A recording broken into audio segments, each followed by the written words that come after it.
Good morning, everybody. We have with us this morning, first off, President Lisa Morgan, GAE President Lisa Morgan. Lisa, would you like to bring greetings?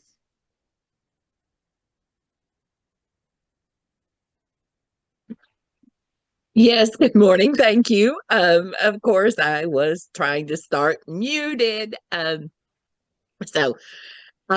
Saturday morning. I know for many of us, it is an early morning. I want to welcome you to our Teaching and Learning in the Age of AI session. For those of you that don't know me, I'm Lisa Morgan. I'm a kindergarten teacher and the current president of the Georgia Association of Educators. We want to welcome you to this professional development presentation this morning. While we welcome all public school employees, this is an event for GAE members and staff. Therefore, if you are not a GAE member or part of GAE staff, please sign in by putting your name, personal email address, cell phone number, and school system in the chat to Lisa Morgan or Karen Solheim. While we appreciate your interest in GAE, we hope you will join our organization today by visiting joingae.org. Please note that you must receive prior permission from the GAE Executive Committee or the GAE Executive Director before recording audio or video of this meeting. Social media posts concerning this meeting shall not contain information about the specific content of the meeting, although the sharing of general information about GAE and GAE events is encouraged. Please be courteous to other attendees and request their permission before posting photographs containing their images. If you have questions about social media posting of GAE events, please contact the GAE Executive Committee or the GAE Executive Director. Again, we are so happy everyone is joining us this morning, and I will turn us back over to the chair of our Professional Development Committee, Karen Solheim. Karen? Thanks, Lisa. And again, I extend my good morning. This is the second PD in your PJs event. We're going to have a topic be presented twice and go through a 2-month cycle. So I hope you'll look at other GAE communications vehicles to see what we're doing in January and February. But this morning, I am pleased to introduce Brandy Bixler from NEA, who is a little earlier than us if she is still in Colorado where she lives. And she is going to share with us about AI, which we all know is just a topic that is taking off rapidly. And I think most of us have more questions than answers. But if you'll put your questions in the chat, we'll circle back around to those at the end of our presentation. And this presentation, as you should know, is being recorded and will be available on the GAE YouTube channel. So if you go, I didn't get it, I need to rehear that, etc., you can find the recording there, and I'll send out information to attendees today. So again, thank you for being here. And Brandy, let us hope that technology is our friend today. And thank you so much for being with us. Thank you for having me. I'm really excited to be here and talk about AI with educators. It's something we need to be paying attention to. So I'm Brandy Bixler. I work at the National Education Association in the Teacher Quality Department, and I'm a digital learning specialist. And that probably means absolutely nothing to most of you, and that's okay. I did start out as a teacher, so I taught for 25 years. Half of it was in California, and then half of it was in Colorado. So a lot's changed. I know I've only been out of the classroom for about 8 years, and it seems like the world has really rushed past me in the classrooms. COVID, I think, was a big game changer. So, and then this is the next big game changer, right? This AI. So today I'm going to be sharing about just, we did this task force report last year, and it was approved at the RA. So I'm going to just kind of go over that report. There's a lot of great nuggets in there, especially if you're thinking about policies and implementation plans for your own environments. I also want to talk to you about, the benefits of AI. There are many benefits to AI, and also some of the challenges that we need to be paying attention to when we are implementing it and using it either for ourselves or for our kids. And then if we have time at the end, last time we ran out of time, which is fine. I love questions. So if we have time, we might do a little open conversation about how you are currently using it or how you would like to use it in your role. Please pop questions in the chat, and Karen can interrupt me or, wait for a moment.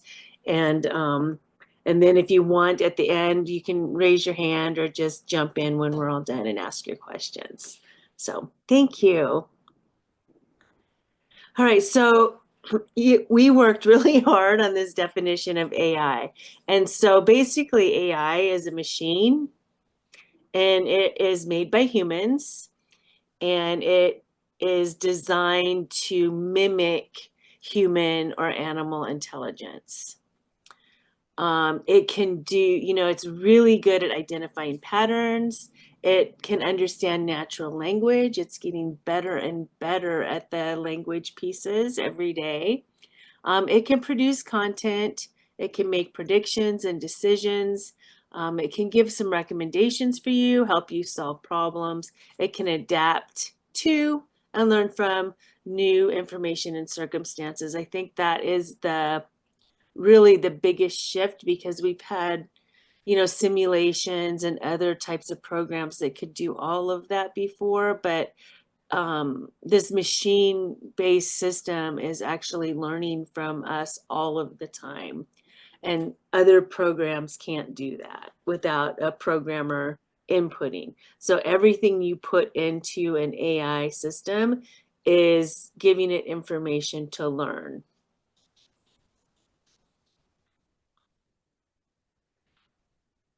All right, so this is just a little bit of background. So, as you know, I Googled, your state, because I wanted to know, like, how many students do you have? Are there any policies or anything? So you have 1.5 million students in Georgia public schools, and they're all being affected by this.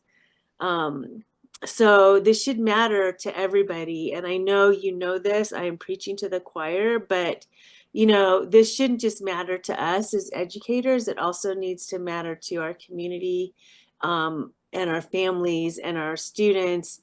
It matters to everybody. It has the potential to really kind of transform learning by giving more access, more supports to students, freeing up some teacher time. But also we must remember to move with caution and intention. I think we learned a lot of lessons with social media and how fast it came upon us, and how quickly especially our tweens kind of took to it. And we now have some mental health problems we're trying to manage for our kiddos in those grades and in that generation. So we don't want to make the same mistakes. We want to make sure we're doing this in the way that is really healthy and helpful and beneficial to everybody.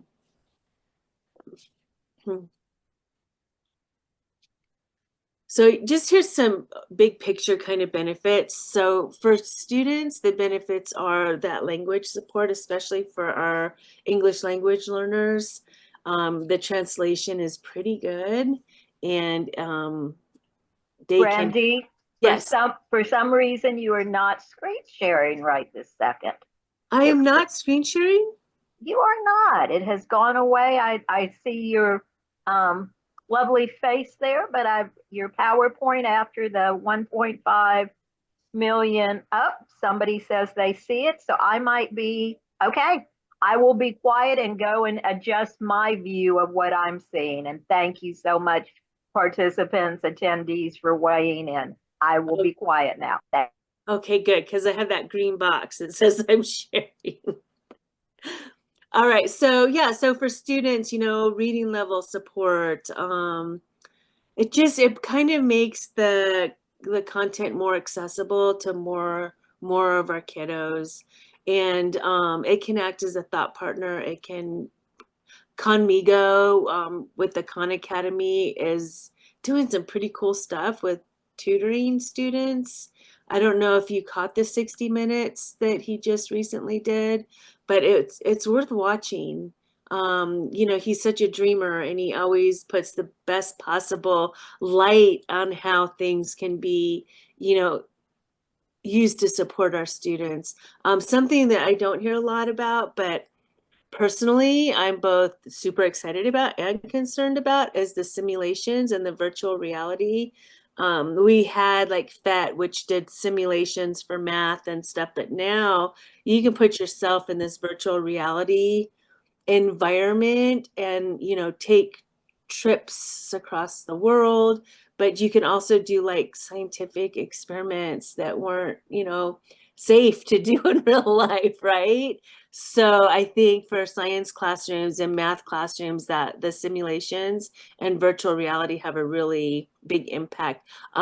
And who knows, maybe someday it'll be even more of an experience for students like in history classes where they can go, visit places back in time. They might already be able to do that, but it's an interesting thing to think about. But we also have to balance that with like the addictions and the overuse of screen time and technology. We don't want students living in a simulated world all the time. This isn't the Matrix. AI gives pretty good feedback on writing and other things. And there's so many, I can't even list all of the accessibility features that are tools that are being used with AI technology. It's not my area of expertise, but if this area of accessibility for students is of interest, I can connect you with people who it is their passion and their interest. And then for teachers, like this to me is amazing. You can use AI as a thought partner. You can input information and it can, spit out a lesson plan for you that has personalizations and modifications.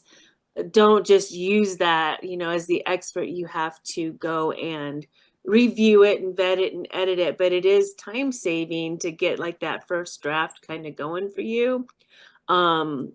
That level of personalization you can do for students is pretty big.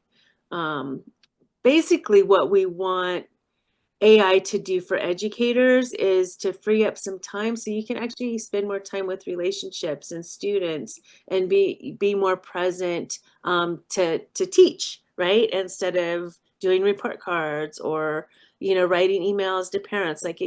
There are things that can help with all of these things. And also I want you to be able to go home and get some sleep and not live at school.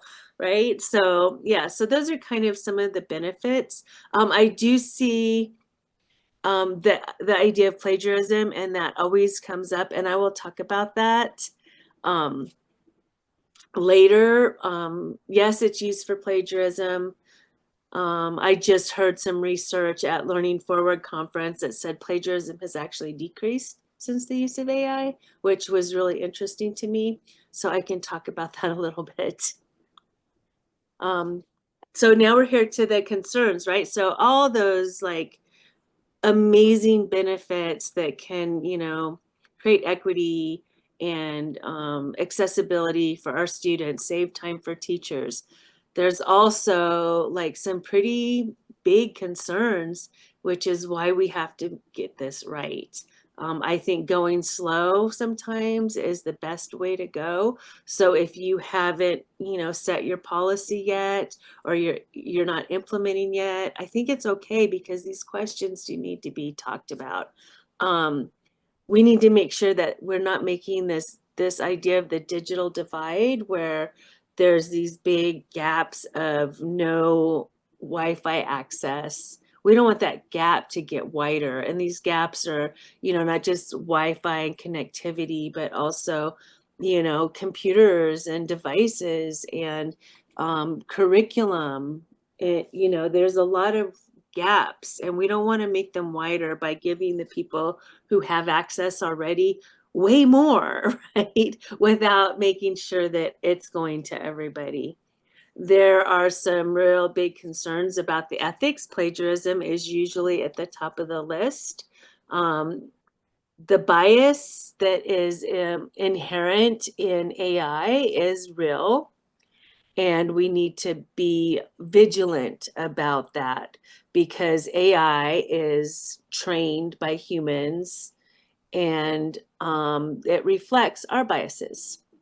So when we look at something that AI says, we need to have a critical lens and make sure that it's correct and it's without bias. There are, and I've heard, just starting to hear some stories about some AI surveillance or educator evaluation tools where the schools want to use, you know, AI to do their teacher evaluations, or the surveillance cameras in the classrooms or the hallways that really don't recognize Black and brown faces accurately. These are things that, especially as the union, we need to be really vigilant about to ensure that these tools are not abusing our human rights. For students using these high stakes tests and then having AI disaggregate the data and then start to make these really high stakes decisions about students is something we never want to happen. We want humans as the decision maker always.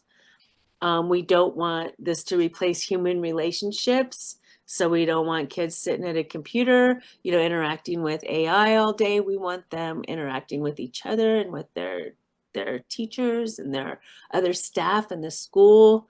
And we want to also make sure that we adhere to the data and privacy protections that are already there, and probably we need to fill some gaps in the FERPA laws and make sure that it's covering some of these AI issues. You should never put like student names or personal information into AI unless it's behind a firewall, like your school district pays for something, because that goes out to the whole world, and AI uses anything you put into it, it's going to use to teach itself things. So being very careful about that privacy piece is important.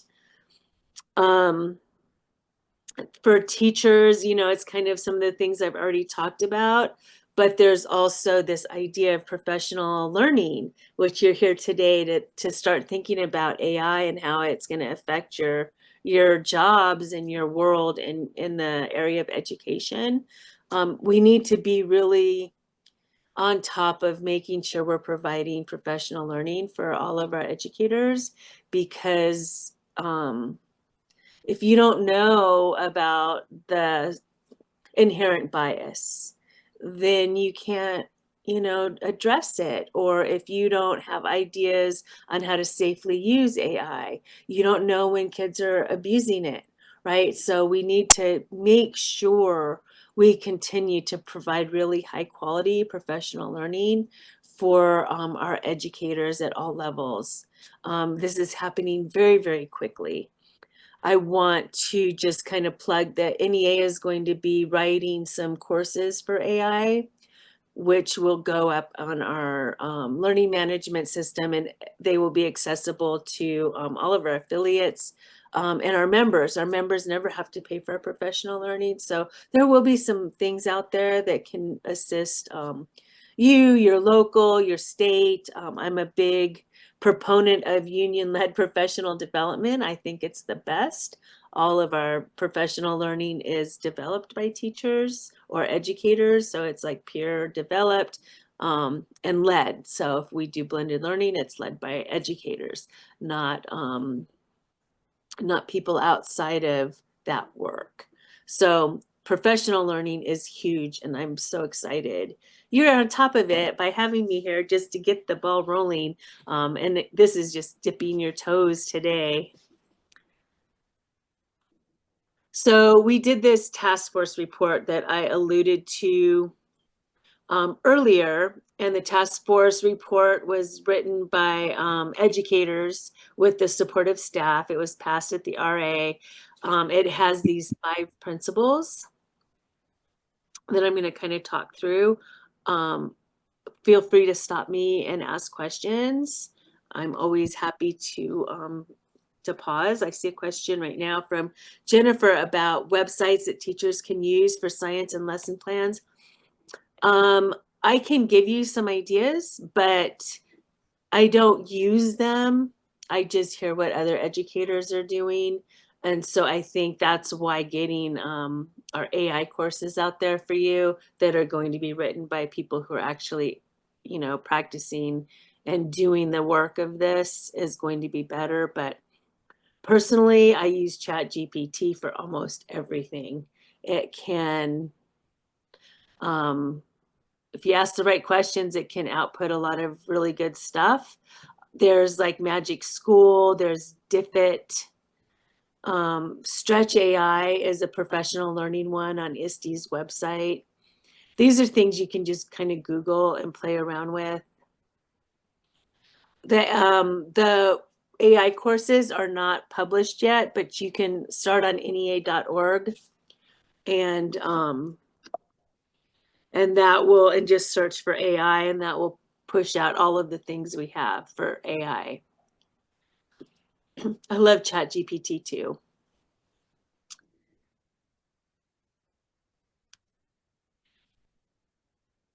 All right, so this principle is kind of the foundational principle, and it's the idea that, human interaction is always at the heart of learning. If you think back on the teachers that you loved as a child, and that could be like classroom teachers or just somebody you knew who taught you how to do something like how to knit or how to build a boat, right? Those are all teachers. And so you probably remember the relationship much more deeply than you actually remember the details of what and how they taught you. And so making sure that we keep our our relationships at the center of everything we do has not changed, and it should never change, right? That's what we do, right? We're in the business of children, of humans, of people. It's a tool. AI is a tool, just like your cell phone is a tool, just like a calculator is a tool. It's not going to fix all your problems, right? You start with what you need, and then you match the tool to it. You don't say, "Oh, cool, we just bought Magic School. How can I use it?" It's more like, I need support doing this. What tool is going to support me? The humans making that decision. Educators will never be replaced by an AI.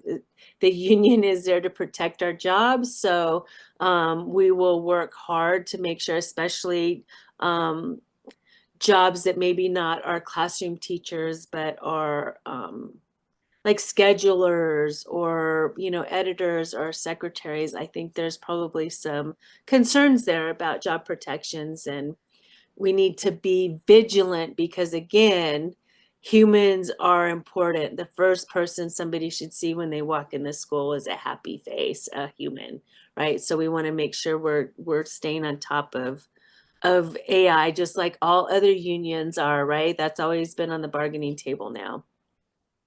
And it's not just for us, it's for everybody, right? These human-centered approaches are what we should be practicing. You can't see the PowerPoint. We got it fixed, Brandy. Okay. Thank you. Yep. All right. So were there any questions or anything about Principle 1? I think I'm preaching to the choir there. Principle 2 is that, the AI that you're using must be evidence-based, and it must actually enhance the educational experience. We don't want to do it just because it's cool. That's basically what this means. They should be tested. They should be reviewed. We want to make sure that our tools are not perpetuating stereotypes and biases.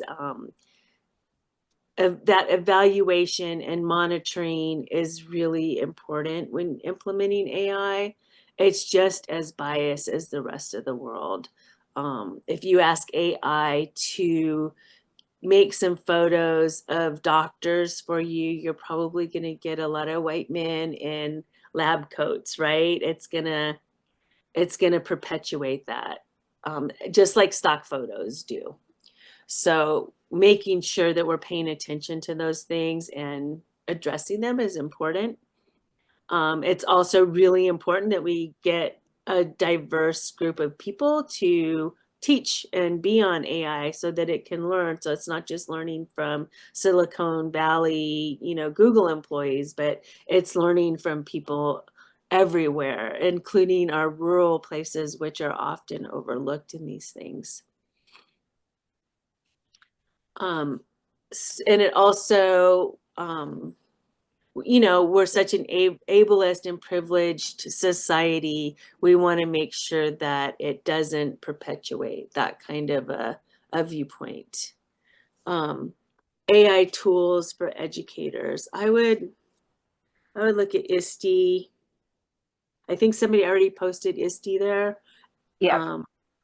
That's a great one. I think Common Sense Media. Are you familiar with Common Sense Media?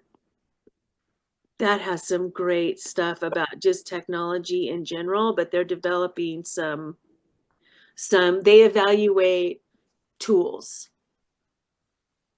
So Google, Common Sense Media, they evaluate like ed tech in general, and they're starting to pay a lot of attention to AI now. So I think there's some really great information on Common Sense Media, not just for educators, but also for families. And yeah, I think it's up to you to do like your due diligence of researching tools and finding the ones that are best for you. So what keeps, I'm sorry for butting in. What keeps AI from just not perpetuating the myth? I'll go back to Thanksgiving because it's recent, of pilgrims, Indians, happy, kumbaya. How does the cycle get broken of what AI knows so that it doesn't perpetuate the stereotypes? That's such a good question. I think that it's constantly learning, and that's where the importance of having a diverse group of people using it and correcting it and saying, no, that's not right. Like you can kind of have a conversation with it, right?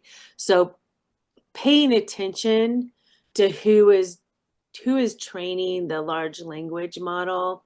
And I think that reputable places are being pretty good about it.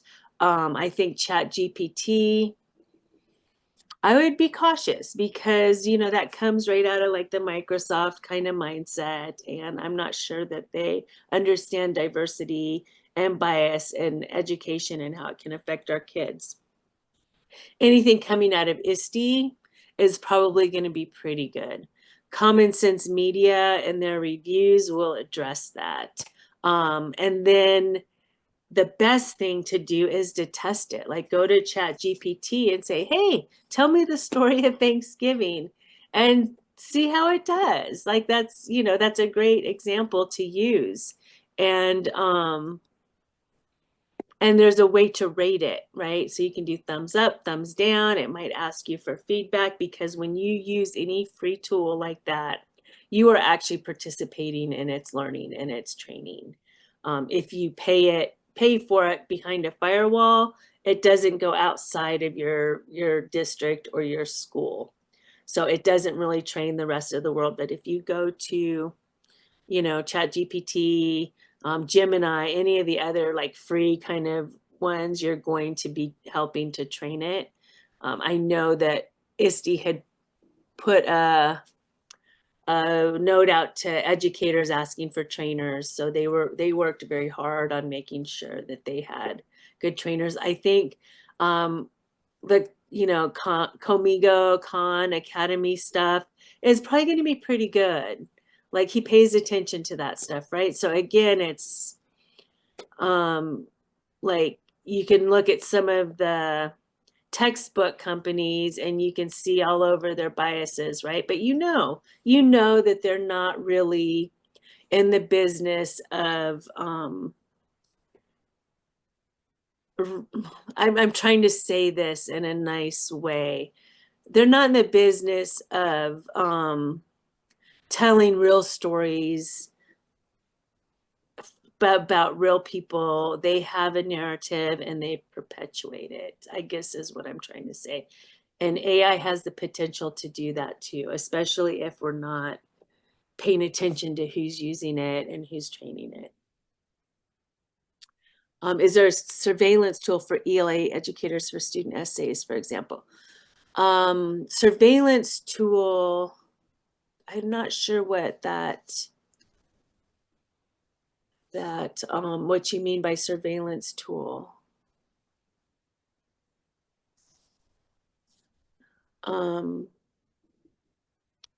So ChatGPT can give you feedback on any piece of writing, and I've heard from a lot of teachers who are, you know, having ChatGPT, like having the students put their writing into ChatGPT and ask for feedback, and then going with that feedback in their writing to the teacher and having like these conferences, these one-on-one conferences to talk about the feedback, right? Like, what do you think? Was this accurate? What was the most, right? So it edits the paper and it kind of summarizes it.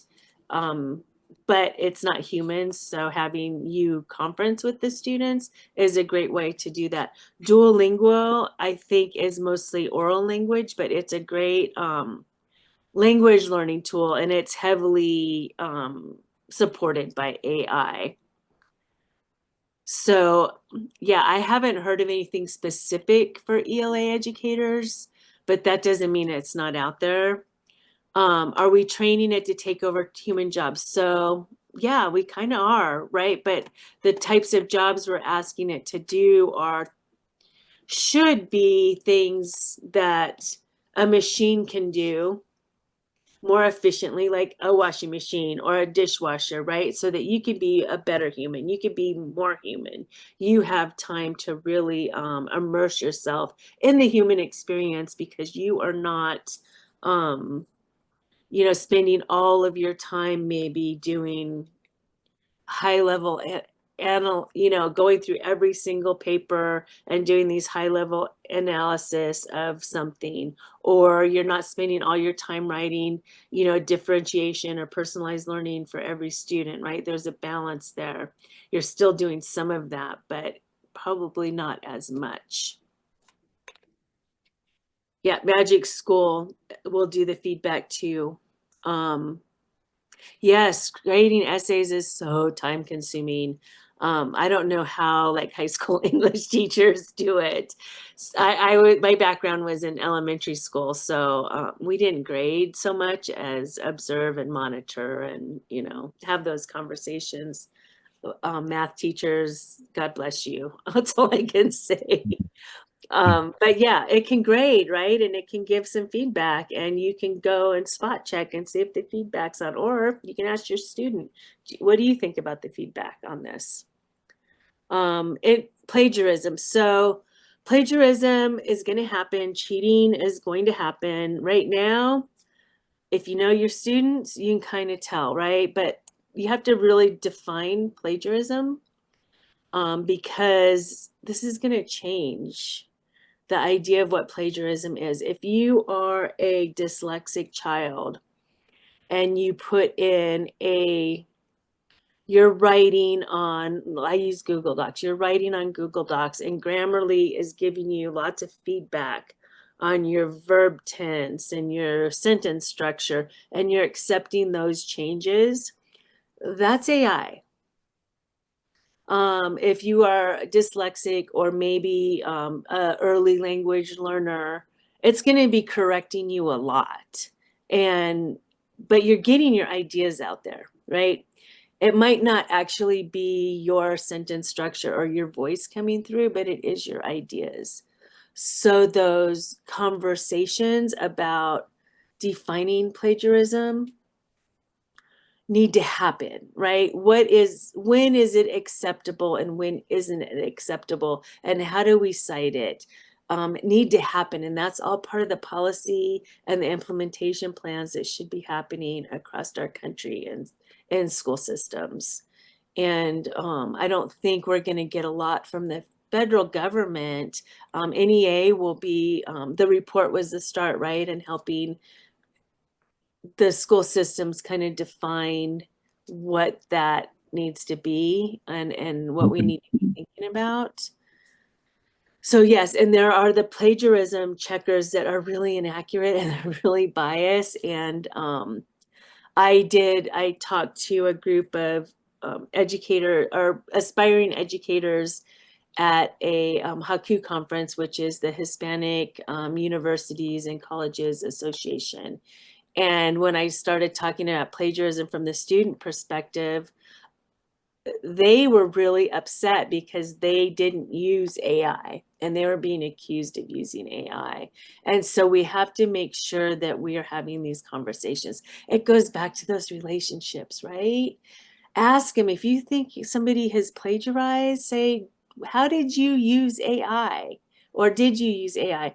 And talk through it. And if it was an inappropriate use, it's an opportunity to have a great conversation about what is appropriate use. It's kind of the Wild West right now. And just like calculators, right? We had to really define when that's appropriate, when that's not appropriate. And everybody kind of knows now, right? But we don't know with AI. Yes, and there are some, I saw that on the news too, parents suing the schools because they were accusing their students of cheating. I'm telling you, those AI plagiarizer checks don't work. They don't work. I tested like 12 of them with the same piece of writing and they were all over the place. So be careful with those. Use your human brain to say, I know this kid and this may not have been his work, right? We know when parents do papers for our kids, right? So I think that the best AI detector right now is you. So the credit questions will go to the Georgia Association of Educators. Yep, Turnitin is still out there. And again, if you want to use it, just make sure that you are having a conversation with students before you start accusing them. Yeah, it's all about those conversations, those relationships, those human interactions. And because AI has this ability to mimic human behaviors and conversations, there's a real danger, especially for young adolescent brains that haven't truly been fully developed yet, just like with social media, to start to rely on this technology in ways that we don't even know yet. So I'm always going to be that person to say, technology is awesome, it's fun, it's exciting, but it's not something you should be spending most of your time with, right? You need to limit that time and you need to use it for specific purposes.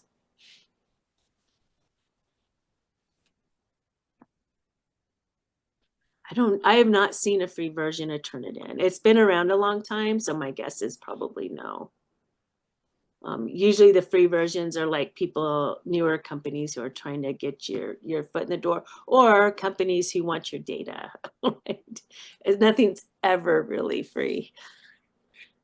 Okay, so this kind of goes into this principle 3, which is about the ethical development and use.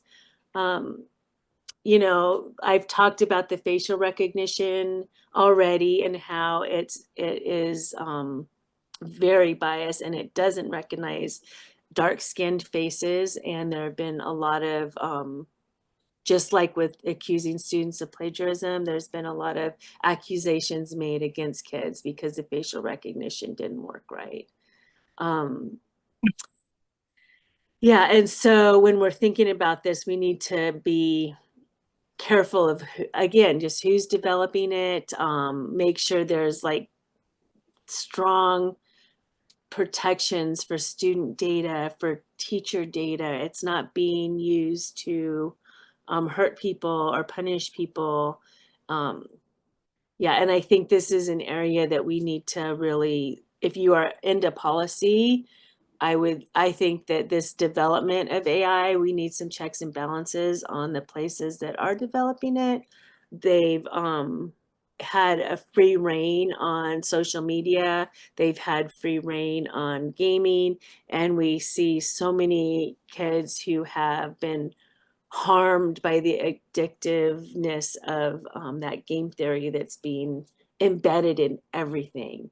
That tells me they don't have a lot of ethics when they're developing this stuff. And so we need to make sure we're keeping an eye on them.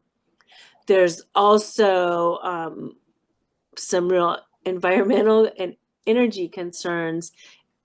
Like I said, nothing's free, and you might start to think, well, it doesn't use paper, so it's good for the environment. The fact is, these server farms and the amount of energy it takes to run AI is tremendous.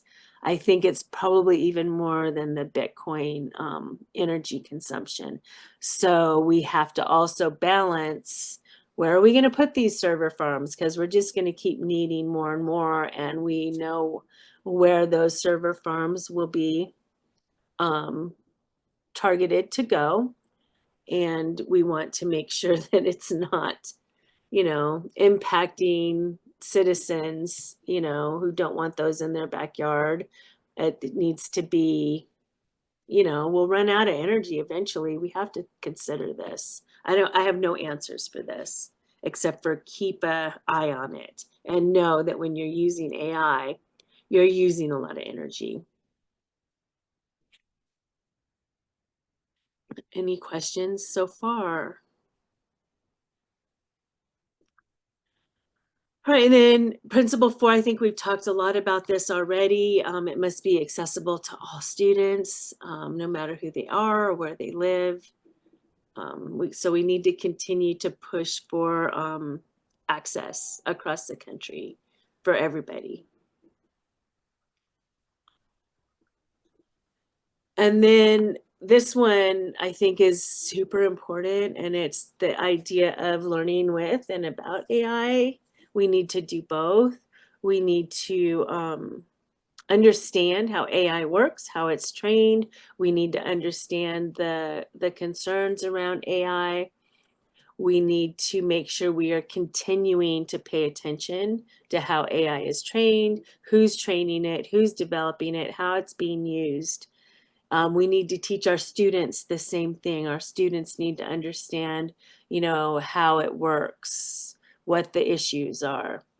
But there's also learning with AI, and ideally we have an AI and a human as a partner, where the human's doing all the fabulous human things, critical thinking, creativity, all those 21st century skills, and AI is doing kind of the research and the drafting, the administrative type stuff. An interesting activity might even to be like, doing a 2-column chart of what the human part of your job is and what the machine job could be and what it could look like. Ongoing professional development and training is so important. We have to make sure that the educators who are in our schools are prepared for this. And the only way to do that is to give time, hopefully give some sort of credit for taking the courses or a currency of some type. And those are all things I think you can bargain for at the table.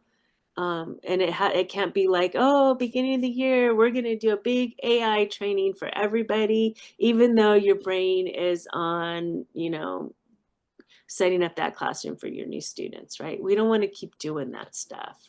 We want to do it right. So we need to have this ongoing embedded professional development.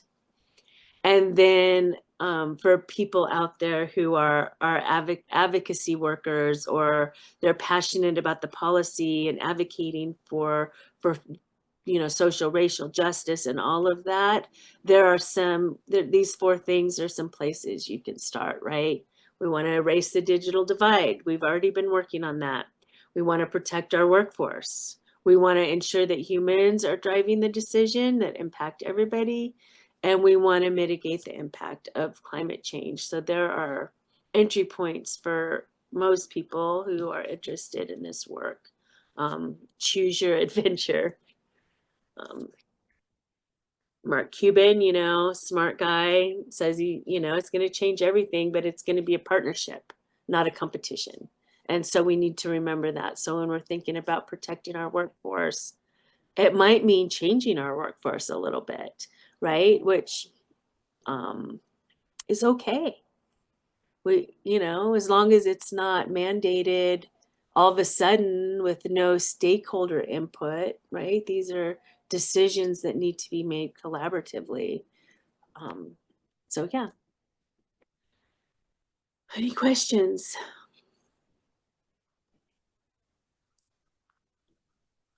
All right. Excuse me, Dr. Davis here. Not really a question, just a statement. With all AI being everywhere, it's everywhere today, what's the possibility of AI actually being in the classroom without a human teacher? I don't think it will ever happen. I honestly don't. Okay.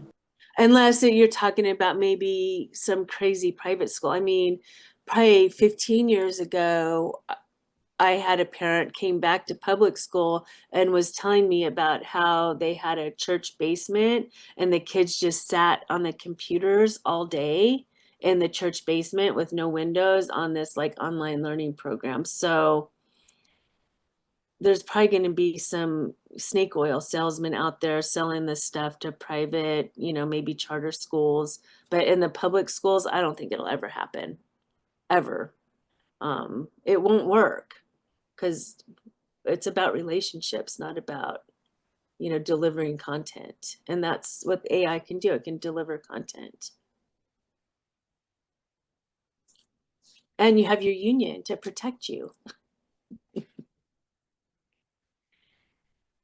Yeah. Any other questions? That's a great question. I do have another question. A lot of people are talking about, you talked about earlier about, let's see here, about the, what is it called? The chat. What's the possibilities of principals using that to evaluate teachers on their TEKS? I think that that's something we need to watch for. At Learning Forward, I've heard more than one story from educators who are talking about how their administrator wanted to input all of this information into AI and then have AI, spit out the evaluation. I don't think that's okay. So yeah, I think we need to be careful there. And for our students too, right?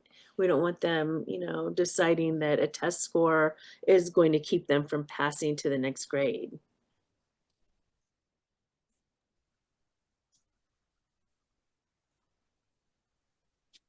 And then there's another question in the chat. Are students using AI subscriptions? I think it's free of charge, or are they paid by parents? My guess is they're probably using the free stuff, which is probably, not as good in some ways, right? And their parents probably don't even know they're using it.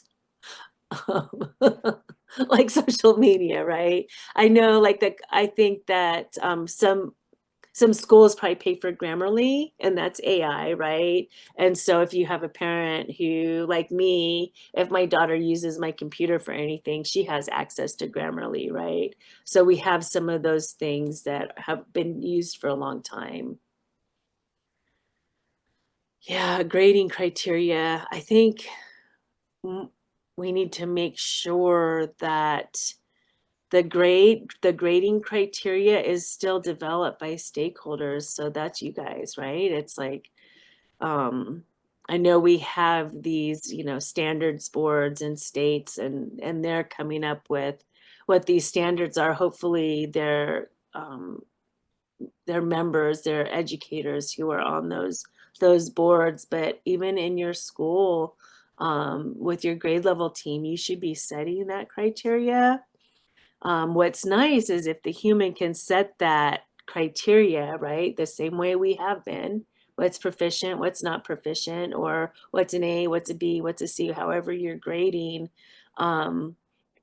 putting that information into AI, it can help you make a nice rubric really quickly, right? But the human should be setting what the criteria is always. You should never just go into ChatGPT and say, hey, what do you think fifth grade criteria should be for doing algebra, right? And ChatGPT is perfectly happy to spit you out 5 pages of information. It's probably not very good. And you would have to, you know, pull out what's good and what's not good.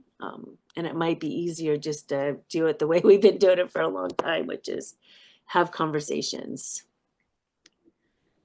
Yeah.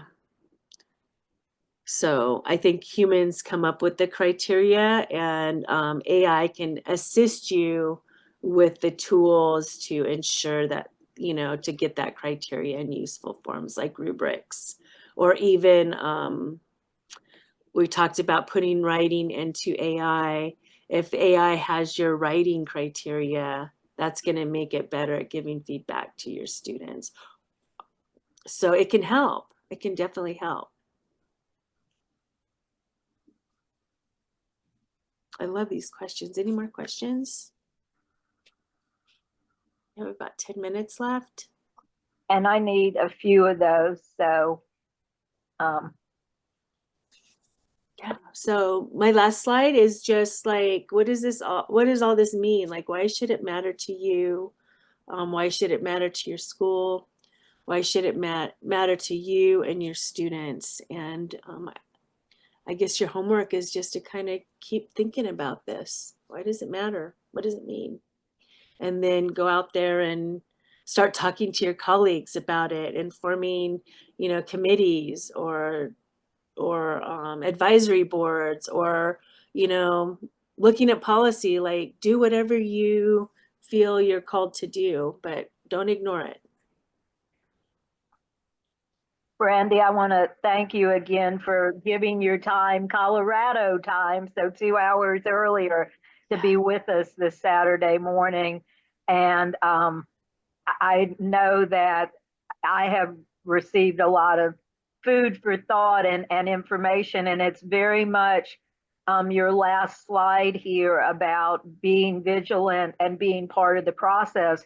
I think GAE and your local need to be vigilant about what is going on with AI, because again, we're the experts, we're the practitioners. And if somebody decides, oh, well, let's just decide what our AI policy is and get AI to crank it out, then, you know, we're going to be not at the table, but on the menu again. So this is an area that I think everybody in every school district needs to be vigilant in. So again, thank you so much for being here. And I'm going to share for just a moment here. So if you cannot share. I can. Yay. There we go. Cool. Make sure I'm on my right screen. Share. So I just wanted to share a few things with people who are present this morning. As I mentioned at the beginning of this presentation, each topic, each presentation will be shared twice. So Brandy, this is her second time being with us this morning, and you can see that we'll have PD and your PJs in the topic in January and February, and then March, same topic will be in March and April, and then the last topic for this program year, well, I lied, there'll be one in July, but then the dates of May and June. And this information will be in your GAE communications along with the topic. So please, I hope you'll spread the word to other GAE members. The other statewide education organization is not doing this kind of thing for members. So please do share with other GAE members. The next thing that I'm only sharing for, I think, is if you haven't taken action on this member alert that came to your email in the last 24 hours or so, this is the first time that I might end up getting, as a retired GAE member, some Social Security. And that's because an egregious piece of federal legislation is coming for a vote to be repealed. And this is the GPO and the WEP, which stands for Windfall Elimination Provision and Government Pension Offset. And basically the short crash course is it reduces Social Security benefits for individuals who did not retire from Social Security systems. And as it says in this legislative alert, this repeal bill has passed the U.S. House of Representatives. It will be heard on Monday in the Senate. We do have enough co-sponsors, knock on wood, fingers crossed, to pass the repeal of the GPO WEP. But where it says take action now, please contact our 2 U.S. senators. Every contact counts. The offices keep track of who has responded.